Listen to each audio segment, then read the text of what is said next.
Hello foodies, welcome back to AR smart creations. Friends, ఎలా ఉన్నారు? నేనైతే చాలా బాగున్నాను. మీకోసం ఈరోజు నేను ఎంతో క్రిస్పీ అయిన క్యాబేజీ మసాలా వడ ఎలా రెడీ చేయాలో 5 నిమిషాల్లో చూసేద్దామా? ఫ్రెండ్స్, వాటికి ప్రొసీజర్: ముందు ఒక ప్యాన్ పెట్టుకొని అందులో వాటర్ పోసుకొని బాగా మరిగించుకోవాలి. ఇప్పుడు మనం లేయర్స్గా తీసుకున్న ఈ క్యాబేజీని 3 నిమిషాల పాటు అందులో ఉంచి మరిగించుకోవాలి. ఫ్రెండ్స్, ఎక్కువ ఉడికితే ఈ వడ అనేది క్రిస్పీనెస్ ఉండదు. 3 నిమిషాలు మాత్రమే అని ఇక్కడ నేను చెప్తున్నాను. ఫ్రెండ్స్, 3 నిమిషాల తర్వాత దాన్ని ఈ క్యాబేజీ లేయర్స్ అన్నిటిని కూడా తీసి చల్లని వాటర్తో శుభ్రపరచుకోవాలి. చూసారు కదా ఫ్రెండ్స్, టక్కని ఒక 3 నిమిషాల తర్వాత నేను ఇవన్నీ కూడా ఒక పాత్రలోకి తీసేసుకుంటున్నాను. ఫ్రెండ్స్, ఇలా తీసేసుకొని చల్లని వాటర్తో వాష్ చేసుకున్నట్లయితే మనకి ఎక్స్ట్రా కుక్ అనేది జరగకుండా ఉంటుంది. ఇప్పుడు ఈ చల్లపరుచుకున్న ఎన్ని లేయర్స్ని కూడా ఒకదానికొకటి ఇలా పెట్టేసుకొని సన్నగా కట్ చేసుకోవాలి. చూడండి, వీడియోలో చూపించిన విధంగా ఇవన్నీ కూడా 1 by 1 ఇలా పెట్టుకొని సన్నగా మనకి కట్ చేసి పెట్టుకొని ఒక పాత్రలో సపరేట్గా పెట్టుకోవాలి. ఈ లోపల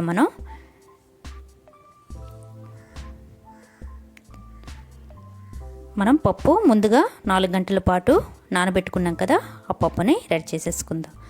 ఫ్రెండ్స్, చూసారు కదా ఎంత సన్నగా కట్ చేసుకుంటే ఇంత క్రిస్పీగా ఈ వడలు అనేవి వస్తాయి.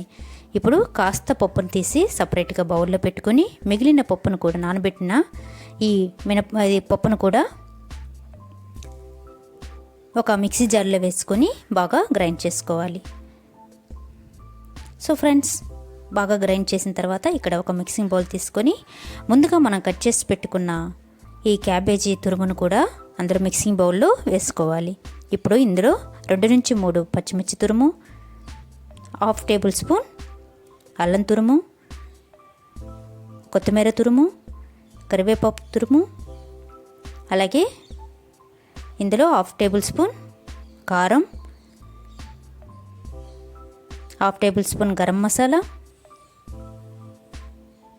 ముందుగా మనం గ్రైండ్ చేసి పెట్టుకున్న పచ్చెనగపిండి కూడా వేసి బాగా మిక్స్ చేసుకోవాలి. మనం ఇందులో రుచికి సరిపడా సాల్ట్ కూడా యాడ్ చేసి మనం సపరేట్ చేసి పెట్టుకున్న ఈ పప్పులు కూడా వేసి బాగా మిక్స్ చేసుకోవాలి. అంతే ఫ్రెండ్స్, ఈ ఎంతో ఈజీగా ఉండే ఈ క్రిస్పీ అయిన మసాలా వడ ఎంత టేస్టీగా ఉంటుందంటే నా నోటితో నేను చెప్పలేను బాబోయ్. మీరు ఒకసారి ట్రై చేసి మీరు ఒకసారి టేస్ట్ చూసి నా కమెంట్స్ని పెట్టండి. చూసారు కదా ఫ్రెండ్స్, బాగా పిండి రెడీ అయిపోయింది. ఇప్పుడు ఇందులో 3 టేబుల్ స్పూన్ల బియ్య పిండిని కూడా యాడ్ చేసినట్లయితే ఇంకా క్రంచీగా క్రిస్పీగా ఈ వడ అనేది తింటూ ఉంటే బయట క్రిస్పీగా లోపల స్మూత్గా ఎంతో టేస్టీగా ఉంటాయి ఫ్రెండ్స్.